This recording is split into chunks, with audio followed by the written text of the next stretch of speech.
એવા ગુજરાતીઓ જેમનું અંગ્રેજી બોલવાનું સપનું છે, એ ગુજરાતીઓને સ્ટ્રક્ચર પ્રકારના વાક્યોની ખાસ પ્રેક્ટિસ કરવી જોઈએ, કારણ આ સ્ટ્રક્ચર પ્રકારના વાક્યો સવારે ઉઠી અને સાંજે સૂઈએ ત્યાં સુધીમાં ઢગલા બંધવાર બોલાય છે. તો ચાલો આવા મસ્ત મજાના સ્ટ્રક્ચર જોઈએ આજના આ મસ્ત મજાના વિડીયોમાં.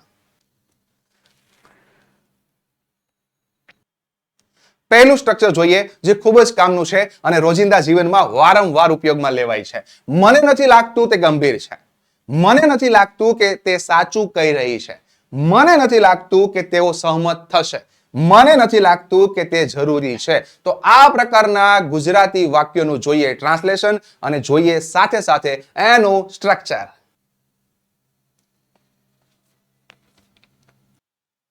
મને નથી લાગતું કે તે ગંભીર છે. શાંતિથી આ વાક્યને જુઓ અને આ વાક્યના બે ટુકડા કરો તો આપણો એક સેન્ટેન્સનો ભાગ મળશે મને નથી લાગતું કે, અને ત્યારબાદ તમને એક સેન્ટેન્સ દેખાય છે. તો આ પ્રકારના વાક્યોના પેટર્નની બનશે એક structure I don't think that, મતલબ મને નથી લાગતું કે, અને ત્યારબાદ કોઈ પણ સેન્ટેન્સ હોઈ શકે. તો ચાલો આ પ્રકારના સ્ટ્રક્ચરની પ્રેક્ટિસ કરીએ અને સાથે સાથે કરીએ translation. I don't think that he is serious. જોઈ લો તો આ પ્રમાણે સિમ્પલ સ્ટ્રક્ચરને આધારે તમે આરામથી વાક્યો બનાવી શકો છો. નેક્સ્ટ વાક્ય જોઈએ, વધારે કોન્ફિડન્સ આવે. મને નથી લાગતું કે તે સાચું કહી રહી છે. I don't think that she is telling the truth. તો આ પ્રમાણે પ્રોપર તમારા રોજિંદા જીવનમાં આવા તમે જેટલા પણ વાક્યો બોલો છો તમારે ઘરે બેઠા મેક્સિમમ પ્રેક્ટિસ કરવાની છે એટલે તમારા સ્ટ્રક્ચર માઇન્ડમાં સેટ થઈ જાય. નેક્સ્ટ, મને નથી લાગતું કે તેઓ સહમત થશે. I don't think that they will agree. Next sentence, મને નથી લાગતું કે તે જરૂરી છે. I don't think that it is necessary. જોઈ લો તો આ પ્રકારના રૂટીનમાં મેક્સિમમ વાક્યો બોલાય છે. So I hope I don't think that સ્ટ્રક્ચરનો કન્સેપ્ટ ક્લિયર થયો હશે, અને ક્લિયર થયો હોય તો આ જ વાક્યોને આધારે બે વાક્યોના જવાબ તમારે મને આપવાના છે કમેન્ટ સેક્શનમાં. મને નથી લાગતું કે આ સમય યોગ્ય છે. મને નથી લાગતું કે તેણીને તે ગમે છે. તો આ બે વાક્યોના જવાબ ખાસ કમેન્ટ સેક્શનમાં આપજો. હવે જોઈએ નેક્સ્ટ આવું જ એક મસ્ત મજાનું સ્ટ્રક્ચર.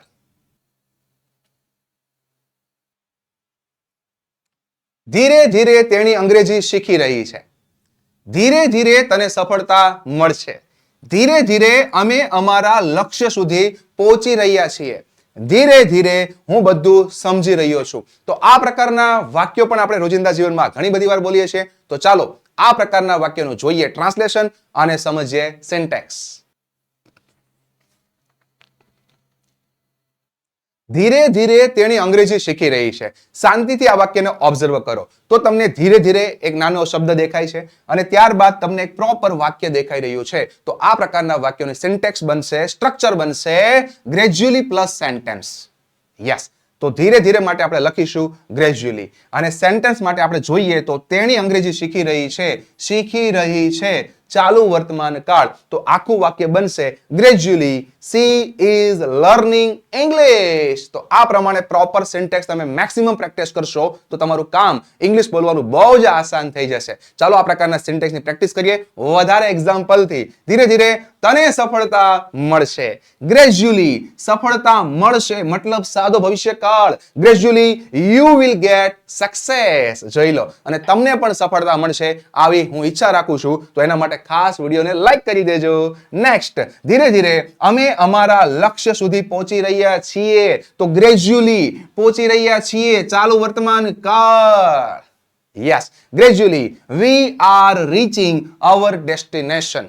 તો આ પ્રમાણે તમે પ્રોપર સિન્ટેક્સથી કામકાજ કરી શકો. નેક્સ્ટ, ધીરે ધીરે હું બધું સમજી રહ્યો છું. ધીરે ધીરે આઈ એમ અન્ડરસ્ટેન્ડિંગ એવરીથિંગ. જોઈ લો તો બહુ સિમ્પલ સ્ટ્રક્ચર છે અને રૂટીન લાઈફમાં ઘણી બધી વાર બોલાય છે. તો આ સ્ટ્રક્ચરને આધારે બે વાક્યોના જવાબ તમારે આપવાના છે કમેન્ટ સેક્શનમાં. ધીરે ધીરે તે ભૂતકાળ ભૂલતો જાય છે. ધીરે ધીરે બાળક મોટું થઈ રહ્યું છે. આ બંને વાક્યોના જવાબ આપજો કમેન્ટ સેક્શનમાં. ચાલો આવું જ મસ્ત મજાનું હજુ એક સ્ટ્રક્ચર જોઈએ. માનો કે ના માનો તે અંગ્રેજી બોલે છે. માનો કે ના માનો તે ગિટાર વગાડી શકે છે. માનો કે ના માનો આ મારી ગાડી છે. માનો કે ના માનો તે ફક્ત 18 વર્ષની છે. તો ચાલો આ પ્રકારના વાક્યનું જોઈએ સ્ટ્રક્ચર અને જોઈએ એનું ઇંગ્લિશમાં ટ્રાન્સલેશન.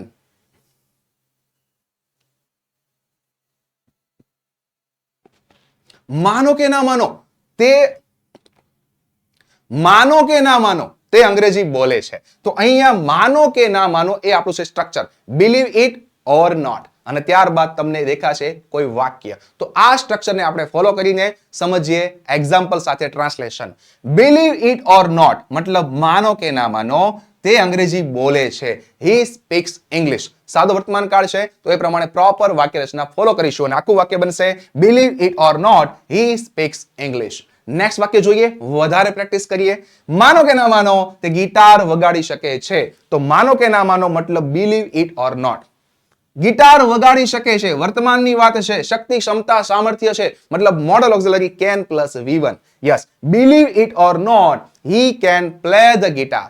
મિત્રો, મહેનત સારી લાગતી હોય, તમને પ્રેઝન્ટેશન સારું લાગતું હોય, તમારું કામ આસાન થતું હોય તો વિડીયોને ખાસ લાઈક કરીને મિત્રો સુધી શેર કરતા જજો. નેક્સ્ટ વાક્ય જોઈએ, માનો કે ના માનો આ મારી ગાડી છે. Believe it or not this is my car. આ પ્રકારના વાક્યો આપણે ઢગલા બંધવાર બોલીએ છીએ. યસ, નેક્સ્ટ, માનો કે ના માનો તે ફક્ત 18 વર્ષની છે. Believe it or not she is 18 years old. જોઈ લો.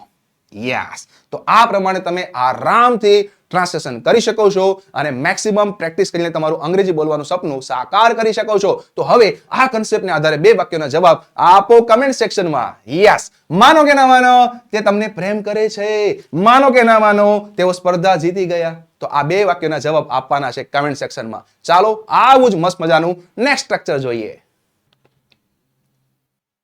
ચાલો, આજથી હું વધુ પાણી પીશ. આજથી હું દરરોજ 5 નવા અંગ્રેજી શબ્દો શીખીશ. આજથી હું મારા દિવસનું યોગ્ય આયોજન કરીશ. આજથી હું દર મહિને 1 પુસ્તક વાંચીશ. આ પ્રકારના વાક્યો પણ આપણે ઢગલા બંધવાર બોલીએ છીએ. તો ચાલો આ પ્રકારના સ્ટ્રક્ચરનું ઇંગ્લિશ જોઈએ અને એનું સ્ટ્રક્ચર સમજીએ. આજથી હું વધુ પાણી પીશ. તો આજથી મતલબ ફ્રોમ ટુડે ઓનવર્ડ્સ અને ત્યારબાદ તમને એક વાક્ય દેખાય છે. તો આ પ્રકારના વાક્યનું સ્ટ્રક્ચર બનશે from today onwards plus sentence. તો ચાલો આ સ્ટ્રક્ચરની પ્રેક્ટિસ કરીએ અને તમારું ઇંગ્લિશ બોલવાનું સપનું સાકાર કરીએ. આજથી ફ્રોમ ટુડે ઓનવર્ડ્સ હું વધુ પાણી પીશ. સાદો ભવિષ્યકાળ I will drink more water. તો મિત્રો, આ પ્રમાણે સિમ્પલી તમે સ્ટ્રક્ચરને આધારે મેક્સિમમ વાક્યોની પ્રેક્ટિસ કરીને તમારું ઇંગ્લિશ બોલવાનું સપનું મસ્ત મજાનું જોરદાર કરી શકો છો. નેક્સ્ટ સેન્ટેન્સ જોઈએ, વધારે કોન્ફિડન્સ આવે. આજથી ફ્રોમ ટુડે ઓનવર્ડ્સ હું દરરોજ 5 નવા અંગ્રેજી શબ્દો શીખીશ. શીખીશ મતલબ લર્ન.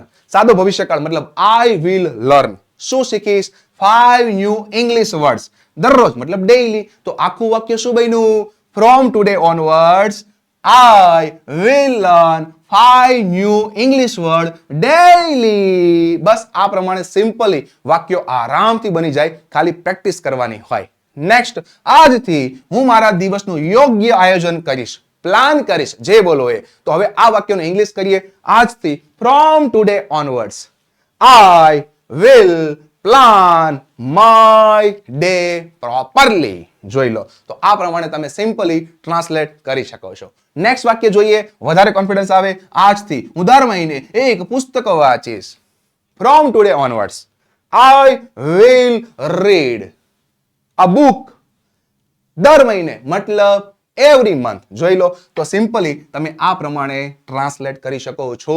તો મિત્રો, આશા રાખું તમને આ સ્ટ્રક્ચરના વાક્યો આરામથી સમજાઈ ગયા હશે. તો આ સ્ટ્રક્ચરને આધારે 2 વાક્યોના જવાબ તમારે આપવાના છે કમેન્ટ સેક્શનમાં. આજથી હું જંક ફૂડથી દૂર રહીશ.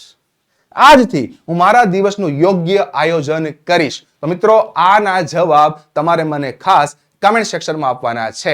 અને અંગ્રેજીમાં વધારે બોલવાનો કોન્ફિડન્સ લાવવા માટે એક મસ્ત મજાનું પ્લેલિસ્ટ બનાવેલું છે. ખાસ 1 by 1 બધા વિડીયો જોજો, તમને 100% મજા આવશે. આજનો નાનો વિડીયો તમારા માટે કેટલો હેલ્પફુલ થયો એ ખાસ કમેન્ટ સેક્શનમાં જણાવજો. અને આજના વિડીયોમાં જે તમને હોમવર્ક માટેના વાક્યો આપેલા છે એના જવાબ પણ ખાસ કમેન્ટ સેક્શનમાં આપજો. Thank you.